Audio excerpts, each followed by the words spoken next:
Hi dear learners of English greeting, this is Rahman and I welcome you to our SC classes of English language. Today our topic is parts of speech. Parts of speech को हम MCQs में समझेंगे कि right option कौन सा है। किसी particular word को अंडरलाइन कर दिया जाएगा या बोल्ड कर दिया जाएगा और फिर आपको 4 ऑप्शंस दिए जाएंगे और पूछा जाएगा कि ये जो आपके सभी पार्ट्स ऑफ स्पीच हैं में से वह कौन सी पर्टिकुलर पार्ट्स ऑफ स्पीच है। यहाँ पर हमने कुछ एग्जाम्पल्स लिए हुए हैं। इन एग्जाम्पल्स को हम डिटेल में समझेंगे और अच्छे से देखना होगा और इस वीडियो को लास्ट तक देखना होगा। तो इस तरह की स्टडी के लिए अगर आपने अभी तक भी हमारे चैनल को सब्सक्राइब नहीं किया है तो प्लीज़ इसको आप सब्सक्राइब करें, लाइक करें और शेयर करें और कमेंट सेक्शन के थ्रू अपनी सारी प्रॉब्लम्स को आप दूर कराते रहें। बिगिन करते हैं पहले क्वेश्चन से। ब्रिंग सम कोल्ड वाटर, इसके अंदर हमने वाटर को अंडरलाइन कर लिया। तो अभी हम यहाँ पर आपको कुछ ऑप्शंस दे रहे हैं और ये जो ऑप्शंस हैं आपके सभी क्वेश्चंस के अंदर चलेंगे तो हम बार बार ऑप्शन नहीं लेंगे। हमारा पहला ऑप्शन है कि ये जो वाटर है ये एडजेक्टिव है, ये एडवर्ब है, ये वाटर आपका नाउन है या आपका कंजंक्शन है।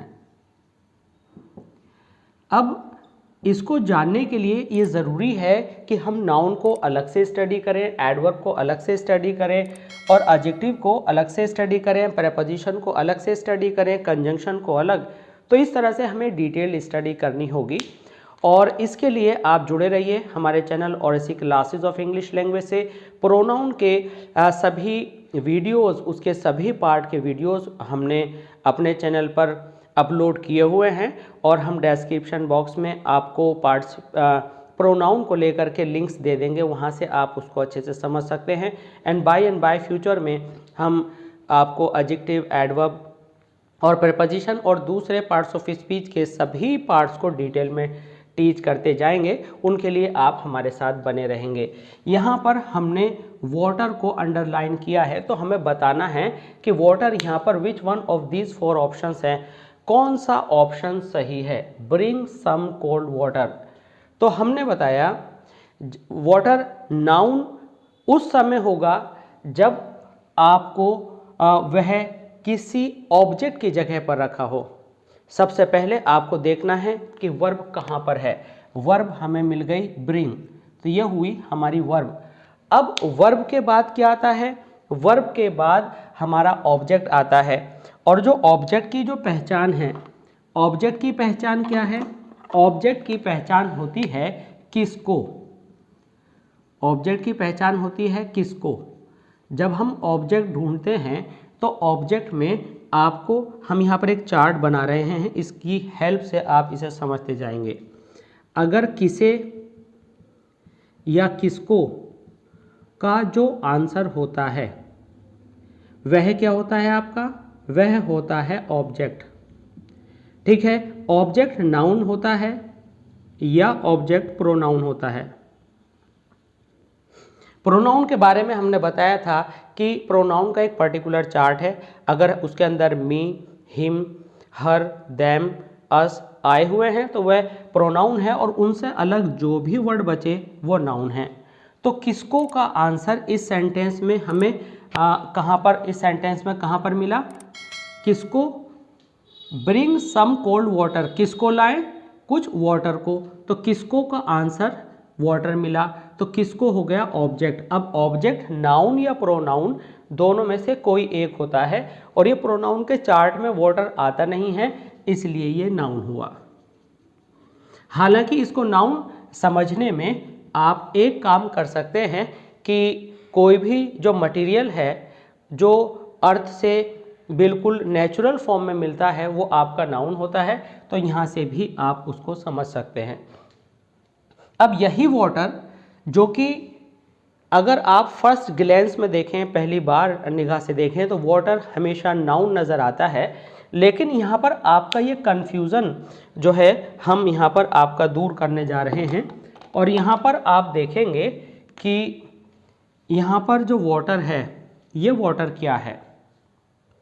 The farmers water there fields. अब यहाँ पर पॉइंट नंबर 2 पर देखेंगे, अगर कोई भी एक्शन टेंस के साथ हुआ है तो वह वर्ब होती है। तो यहाँ पर आपका द फार्मर सब्जेक्ट हो गया, किसको, देयर फील्ड्स, तो ये आपका ऑब्जेक्ट हो गया, तो ये आपकी क्या हुई, वर्ब हुई।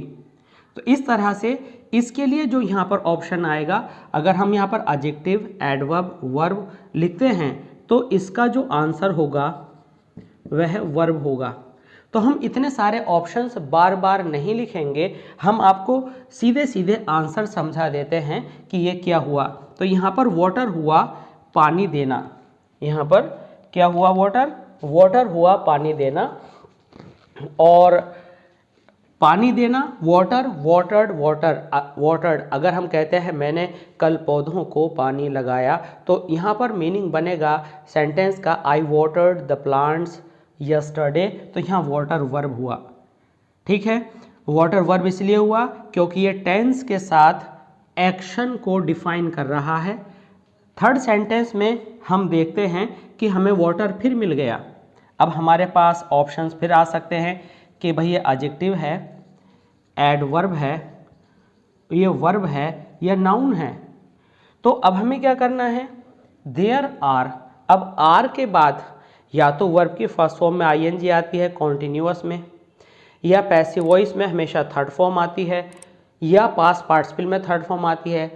पास्ट पार्टिसिपल यहाँ पर कहीं अभी है नहीं, और पार्टिसिपल की बात अभी हम करेंगे भी नहीं, क्योंकि 10th स्टैंडर्ड पर या बेसिक नॉलेज में पार्टिसिपल्स को इस तरह से आपके क्वेश्चंस में नहीं पूछा जाएगा। तो देयर आर वाटर लिलीज। तो अब यहाँ पर माना कि वाटर को हमने आज तक नाउन पढ़ा है, लेकिन अब की बार ये किससे पहले आ रहा है, लिली से पहले। लिली किसका प्लूरल है, लिली फ्लावर का प्लूरल है। लिली कहाँ मिलता है, पानी में, तो ये लिली है नाउन। तो जिस एक का प्लूरल बन जाए, तो जिसमें सिंगुलर का प्लूरल बन जाए वह नाउन होता है। ये एक सीधी सीधी सी हम पहचान बता रहे हैं बिना डेप्थ में जाए। और अगर हम डेप्थ में जाकर पढ़ते हैं फिर तो आपको too much study of course करनी ही होगी, और उसके लिए भी हमारा चैनल आपका साथ देगा, डिटेल में सारे चैप्टर्स पढ़ाएगा। बट अगर in nutshell, in short, if you want to learn how to identify a particular parts of speech in a particular sentence, then this way will do, यही काम आपको करना पड़ेगा। तो यहाँ पर लिली का प्लूरल लिलीज हुआ, तो जिसका प्लूरल बनता है वो नाउन होता है। और नाउन से पहले अगर एक नाउन और आ जाए तो वह नाउन तो होता है अपने आप में, लेकिन प्लेस के अकॉर्डिंग वह एडजेक्टिव कहलाता है। तो इस वाटर को मैं कहूँगा कि ये जो क्वेश्चन है ये बहुत इम्पोर्टेंट क्वेश्चन हुआ, क्योंकि वो एक नाउन अगर दूसरे नाउन से पहले आकर पिछले नाउन की क्वालिटी डिस्क्राइब कर रहा है, तो उसका जो आंसर होगा वह एडजेक्टिव होगा। ये भी नहीं है, ये भी नहीं है, ये भी नहीं है, ये आपका आंसर होगा। और एग्जामिनेशन में इस तरह से आपको जो रॉन्ग आंसर्स हैं उनको नहीं आपको जो है काटना है, बल्कि आपको क्या करना है कि जो राइट आंसर है, सिंगुलर केवल एक आंसर है, उसी को आपको मार्क करना है राइट लगाकर, टिक करके। I don't like the cut of your coat, यहाँ पर हम अंडरलाइन कर रहे हैं कट को। अब कट को आप लोगों ने डिस्क्राइब करना है कि कट क्या है। कट नाउन है, एडजेक्टिव है, एडवर्ब है या प्रोनाउन है, ठीक है, या वर्ब है। अब हमने एक से ज़्यादा ऑप्शन दे दिए, हमने अब की बार यहाँ पर 5 ऑप्शन दे दिए। तो पांचों में से अगर हम एक भी ऑप्शन ना दें और अगर आप सही आंसर बता देते हैं तो of course you know what is the option and what is the right answer. तो I don't like the cut of your coat. अब यहाँ पर कट हमने वर्ब के अंदर याद किया है, वर्ब के first form cut, second form cut, third form cut, इसमें चेंजेस नहीं होते हैं। आपने वीक एंड स्ट्रॉन्ग वर्ब्स में इसको स्टडी किया होगा। तो जो कट आया, अब कट से पहले दा लग रहा है। अगर किसी वर्ड से पहले दा लग रहा है तो वह नाउन होगा, ठीक है। The cut of your coat. दूसरी बात अभी हमने बताया था, आपको वर्ब मिला, वर्ब के बाद आने वाला यहाँ पर जो पहला नाउन है प्रेपोजिशन के बाद का नहीं, प्रेपोजिशन से पहले कट आया। हम कहते हैं कि भाई इस कपड़े में तो बहुत सारे कट लगे हैं, तो बहुत सारे के बाद जो वर्ड आएगा ऑफ कोर्स वो प्लूरल होगा, और प्लूरल होगा तो वो नाउन होगा, तो हो गया द कट। तो द लगने की वजह से ये जो आपका कट होगा इसका राइट ऑप्शन होगा नाउन। तो जो आपका आंसर हुआ वह आंसर हुआ नाउन। अब यही कट इस सेंटेंस में देखिए, I don't cut your slip. अब यहाँ पर हेल्पिंग वर्ब है और हेल्पिंग वर्ब के बाद कट लगा है, तो इन्हीं ऑप्शंस में से हम देखें कि ये कट यहाँ पर नाउन है, एडजेक्टिव है, एडवर्ब है, प्रोनाउन है, ये वर्ब है, तो आप कहेंगे कि सर ये एक्शन है, टेंस के साथ आया है, इसलिए इसका आंसर जो है वह वर्ब होगा। अब इसी तरह से दूसरे क्वेश्चंस को हम देखेंगे और ऐसे वर्ड्स लेंगे जिसमें आप जनरली बहुत ज़्यादा कंफ्यूज हो जाते हैं।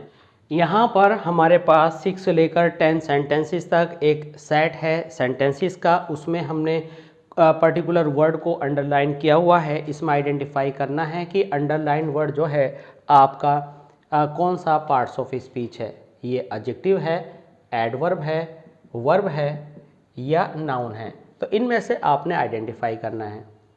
देखिए, अगर कोई भी वर्ड आपको नाउन की क्वालिटी बताता है तो वह होता है एडजेक्टिव। अब यहाँ पर जो हार्ड है, हार्ड किसके बारे में बात कर रहा है? हार्ड बात कर रहा है केक की विशेषता बताने में, और केक का केक्स प्लूरल बन सकता है, तो ये हुआ आपका नाउन। दूसरी बात, लिंकिंग वर्ब से किसी भी वर्ब से पहले जो सब्जेक्ट की जगह पर रखा हुआ वर्ड होता है, फिर एक बार हम बता दें, वो नाउन या प्रोनाउन होता है। प्रोनाउन के चार्ट में ये आता नहीं, तो ये नाउन हुआ, और नाउन की क्वालिटी हार्ड बता रहा है, तो हमारा जो ऑप्शन है वो एडजेक्टिव होगा। इसके बाद शी वर्कड हार्ड। अब यही हार्ड वर्ड अपने ही उसी जगह पर है। पीछे हमने बात की थी कि प्लेसेस को देखकर हम पार्ट्स ऑफ स्पीच को आइडेंटिफाई करते हैं, तो यहाँ पर हार्ड है, तो हार्ड किसके बारे में बात कर रहा है? हार्ड बता रहा है इस एक्शन के बारे में। और एडवर्ब क्या होता है? एडवर्ब वे वर्ड्स होते हैं जो किसी वर्ब के बारे में बात करते हैं, ठीक है, जो किसी एडजेक्टिव के बारे में बात करते हैं, और जो किसी एडवर्ब के बारे में बात करते हैं। तो ये जो हार्ड है, वर्ड यानी हार्ड शी नहीं है। अगर हम कहते हैं शी इज़ हार्ड, यानी वो बहुत ही स्ट्रिक्ट है, और हार्ड का मतलब वहाँ पर स्ट्रिक्ट के सेंस में निकलता, तो क्या होता वहाँ पर? वहाँ पर आपका ये जो हार्ड है एडजेक्टिव होता। अब हार्ड वर्क के बारे में बता रहा है, और वर्क टेंस में यूज़ हुआ है, वर्ब पर यूज़ हुआ है, तो ये इसका राइट ऑप्शन आपका होगा adverb. I have enough money. अब ये इनफ हैव के लिए है या मनी के लिए है? मेरे पास धन है। अगर मैं काफ़ी वर्ड हटा दूँ तो मनी पर प्रभाव पड़ेगा कि मनी ज़्यादा है या कम है। अगर हम ज़्यादा और कम को वर्ड्स को हटा दें तो मनी है, तो हर तरह से सही है, लेकिन इनफ का असर मनी पर पड़ रहा है, and money is in it self noun, तो नाउन की क्वालिटी बताने वाला वर्ड क्या होगा? एडजेक्टिव होगा। आप ये गलती कभी ना करें कि इनफ को देखकर आप ये याद कर लें कि इनफ एडजेक्टिव ही होता है, इनफ एडवर्ब भी हो सकता है, बशर्ते कि वो वर्ब के बारे में, एडवर्ब के बारे में या एडजेक्टिव के बारे में बात कर रहा हो। फॉर एग्जाम्पल, अगर आप कहते हैं आई अर्न इनफ, तो वहाँ पर जो इनफ आएगा अर्न के लिए आएगा, तो वहाँ एडवर्ब होगा, लेकिन यह मनी नाउन के लिए आया है, इसलिए राइट ऑप्शन एडजेक्टिव है। I do not want to teach you. इस सेंटेंस में हमने यहाँ कोई ऑप्शन नहीं दिया है, हम इसको वाइड रेंज पर पढ़ाना चाहते हैं ताकि आपके माइंड में बहुत सारे सॉल्यूशंस निकल आएँ। देखिए, हम यहाँ आई की भी बात करेंगे, डू की भी बात करेंगे, नॉट की भी करेंगे, वांट की भी करेंगे, टू की, टीच की, यू की, सब की बात करेंगे। तो जो सब्जेक्ट पर रखा है हेल्पिंग वर्ब से पहले, तो वह अगर हम पूछें कौन, तो कौन या किसने, तो कौन या किसने का आंसर क्वेश्चन करता है हु, ये हु भी सब्जेक्ट होता है, और हु अपने आप में प्रोनाउन होता है। कौन या किसने का आंसर या तो नाउन होगा या प्रोनाउन होगा, और ये सब मिलकर सब्जेक्ट की जगह पर आते हैं। तो आप देखें, कौन? मैं। I do not want to teach you, मैं नहीं पढ़ाना चाहता हूँ आपको, तो कौन नहीं चाहता है? मैं। किसने नहीं चाहना पढ़ाने का काम? आई ने। ये आई चार्ट में आता है, इसलिए ये प्रोनाउन हुआ। ठीक है, यहाँ पर आप इसको अच्छे से समझ गए हैं। डू जो नॉट से पहले किसी टेंस को आइडेंटिफाई कराता है, उसको हम हेल्पिंग वर्ब कहते हैं। नॉट जितने भी आपके नेगेटिव वर्ड्स हैं वे एडवर्ब होते हैं, क्योंकि नॉट वांट को बता रहा है कि चाहना है कि नहीं चाहना है, तो ये एडवर्ब हुआ। तो नेगेटिव वर्ड्स हमेशा एडवर्ब होते हैं। अब ये टू अगर आपको पूछा जाए, अकेला प्रेपोजिशन कह सकते हैं, लेकिन अगर टू टीच को एक साथ अंडरलाइन कर दें, तो किसी भी फर्स्ट फॉर्म से पहले अगर टू लगा है और टू फर्स्ट फॉर्म के लिए काम कर रहा है, तो ये एक साथ एक कोलोकेशन की तरह, ग्रुप की तरह बन जाता है, और इसको हम इन्फिनेटिव कहते हैं। और इन्फिनेटिव सब्जेक्ट पर भी काम करता है, ऑब्जेक्ट पर भी काम करता है, पर्पस पर भी काम करता है, और ये नाउन का काम भी करता है। तो लेकिन नाउन बाद में है, पहले ये अपने आप में इन्फिनेटिव है। ठीक है, यू क्या है? यू इन्फिनेटिव का भी ऑब्जेक्ट है और वर्ब को लेकर भी ऑब्जेक्ट है, बट अपने आप में ये प्रोनाउन है। तो हमने ये सारी चीज़ें आपको बताई। अब यहाँ पर एग्जाम्पल नंबर 9 में हमने आज से पहले तक वर्ब की फर्स्ट फॉर्म में आईएनजी हमेशा मेन वर्ब पर देखी है, लेकिन आज कुछ नया होने वाला है। इन्फिनेटिव, वर्ब, जेरेंड, एडवर्ब, तो इतने यहाँ पर कुछ नए वर्ड्स लिखे हुए हैं। पहला इन्फिनेटिव। इन्फिनेटिव आप जान गए हैं कि two plus first form, subject या ऑब्जेक्ट, ये कहीं भी नाउन की तरह से काम करे तो आपका इन्फिनेटिव होगा। ये जो ऑप्शन है, लव तो वर्ब हो गया, ठीक है, शी आपका प्रोनाउन हो गया। अब ये सिंगिंग क्या है, और हमारा क्वेश्चन सिंगिंग को लेकर ही था। अगर वर्ब की फर्स्ट फॉर्म आपका सब्जेक्ट या ऑब्जेक्ट का काम करती है, कुल मिलाकर के नाउन का काम करती है, तो वह हमेशा जेरेंड होता है। लव वर्ब हुआ, वर्ब के बाद वह किसको पसंद करती है, तो हमने आपको बताया था कि किसे या किसको का आंसर, किसे या किसको का आंसर ऑब्जेक्ट होता है, और ऑब्जेक्ट नाउन या प्रोनाउन दोनों होता है। तो यहाँ पर सीधे सीधे ना नाउन है ना प्रोनाउन है। हमने सीखा, क्या सीखा, कि वर्ब की फर्स्ट फॉर्म में आईएनजी लगाना और वह नाउन की तरह अगर काम करे तो वह जेरेंड कहलाता है। क्या सीखा हमने? यहाँ पर समझ लीजिए, वहाँ का स्पेस नहीं है। वर्ब की फर्स्ट फॉर्म में अगर आईएनजी लग करके वह नाउन का काम करे, सब्जेक्ट का, ऑब्जेक्ट का काम करे, तो उसको जेरेंड कहते हैं। तो ये हुआ आपका जेरेंड, और राइट ऑप्शन है इसका ये वाला। तो लव के बाद ऑब्जेक्ट आया, ऑब्जेक्ट पर वर्ब की फर्स्ट फॉर्म में आईएनजी मिला, वर्ब की फर्स्ट फॉर्म में आईएनजी नाउन का काम कर रहा है, और नाउन का काम करने वाला वर्ब की फर्स्ट फॉर्म में आईएनजी टेक्निकली जेरेंड कहलाता है। नेक्स्ट क्वेश्चन है, ही केम टू मी यस्टरडे। तो अब हमने यस्टरडे पूछा, तो कोई एक ऑप्शन आपने चूज़ करना है। तो अब आप और क्या चूज़ करेंगे? अब आप कहेंगे कि यस्टरडे टाइम शो करता है, और प्रीवियस वीडियो में, पिछले वीडियो में आपने सीखा था कि हाउ, वेयर, वाई, व्हेन। तो व्हेन का टाइम, व्हेन का आंसर बताने वाला क्वेश्चन, जो व्हेन का आंसर बताने वाला वर्ड, और व्हेन खुद जो क्वेश्चन क्रिएट करता है, हमेशा एडवर्ब होते हैं। तो आई होप कि ये ऑप्शंस आपको बहुत अच्छे से समझ में आए होंगे। अभी कुछ और इम्पोर्टेंट एग्जाम्पल्स लेते हैं, उसके बाद आपको बहुत कुछ अच्छा सा और समझ में आ जाएगा। यहाँ पर हमारे पास बहुत स्पेशल कुछ अदर एग्जाम्पल्स हैं, बहुत इंपॉर्टेंट हैं हर तरह से, और इनमें नाउन प्रोनाउन से अलग कुछ आप नई जानकारी लेने वाले हैं। इनको आप नोट करेंगे और ध्यान से लिखेंगे। हमारा फर्स्ट एग्जाम्पल है alas he failed. Alas he failed. तो अब यहाँ पर जो ये अलास है, ये आपका क्वेश्चन है, अलास इन सभी रिटन ऑप्शंस में से कौन सा है? तो कंजंक्शन दो सेंटेंसेस, दो वर्ड्स, दो क्लोजेस को जोड़ता है, तो कंजंक्शन तो यहाँ है नहीं। नाउन, नाउन वर्ब से पहले आता, वहाँ पर प्रोनाउन है, तो अलास जो है नाउन भी नहीं है, एडवर्ब भी नहीं है। अलास क्या है? अलास जो है एक्सक्लेमेटरी सेंटेंस का एक इंटरजेक्शन है। इंटरजेक्शन क्या होता है? Interjection is a word that shows sudden feelings and emotions. आप कहेंगे ओह वह फेल हो गया, तो जो सडन फीलिंग जो पैदा हुई तो वह सडन फीलिंग आपकी हमेशा क्या होती है?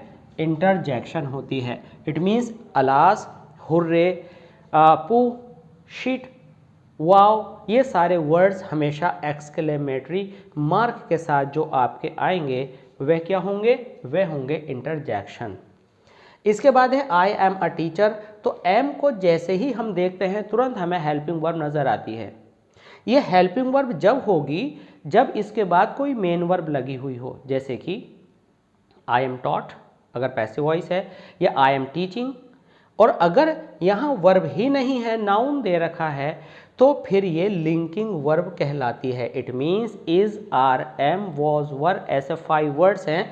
अगर इनके बाद मेन वर्ब न आए तो हम उसको लिंकिंग वर्ब कहते हैं और इनको टू बी की फॉर्म भी कहते हैं। तो यहाँ लिंकिंग वर्ब आपका आएगा, ये मेन वर्ब नहीं है क्योंकि मेन वर्ब के 3 फॉर्म्स होते हैं, first form, second form, third form. हालांकि ये 5 फॉर्म्स रखती है, एक आईएनजी वाला फॉर्म और एक एस और ईएस वाला फॉर्म। तो ये लिंकिंग वर्ब हुआ। आई हैव नॉट अ काऊ। अब यहाँ पर हैव देखते ही फिर हमें हेल्पिंग वर्ब जैसा लगता है। अब ये हेल्पिंग वर्ब तो है नहीं। अब ये हेल्पिंग वर्ब क्यों नहीं है? हेल्पिंग वर्ब होने के लिए मेन वर्ब की थर्ड फॉर्म का होना बहुत ज़रूरी है और वो यहाँ है नहीं। तो जब भी हैव के बाद अगर नॉट आया हुआ है और थर्ड फॉर्म जैसी कोई फॉर्म नहीं दे रखी है तो यह हमेशा प्रिंसिपल वर्ब कहलाता है और इसका जो सेंस होता है वह रखना या न रखना का सेंस देता है। तो हैव, हैज़ और हैड हमेशा क्या कहलाएंगे? अगर वर्ब के बिना आए हैं तो ये कहलाएंगे प्रिंसिपल वर्ब। अगर हम ये कहें आई हैव अ काऊ तो हैव रखने की स्थिति में मेन वर्ब भी कहला सकती है, लेकिन नॉट के साथ अगर हैव, हैज़, हैड आए हैं तो वह प्रिंसिपल वर्ब होगी। यह ना तो कॉजेटिव वर्ब है, कॉजेटिव वर्ब में किसी दूसरे के द्वारा काम कराया जाता है। हेल्पिंग वर्ब में क्या होता है? आप किसी भी मेन वर्ब की फॉर्म से पहले लगाते हैं और एडवर्ब तो ये है ही नहीं क्योंकि किसी की विशेषता ये वर्ब वगैरह की नहीं बता रही है। आई हैव टॉट यू, तो यहाँ पर हमें थर्ड फॉर्म मिल गई, यहाँ पर हमें हैव मिल गया, तो हैव प्लस थर्ड फॉर्म आ गया यानी मेन वर्ब आ गया, तो ये हमारा ऑप्शन हेल्पिंग वर्ब का होगा। इसके बाद आई अपॉइंटेड मोहित कैप्टन।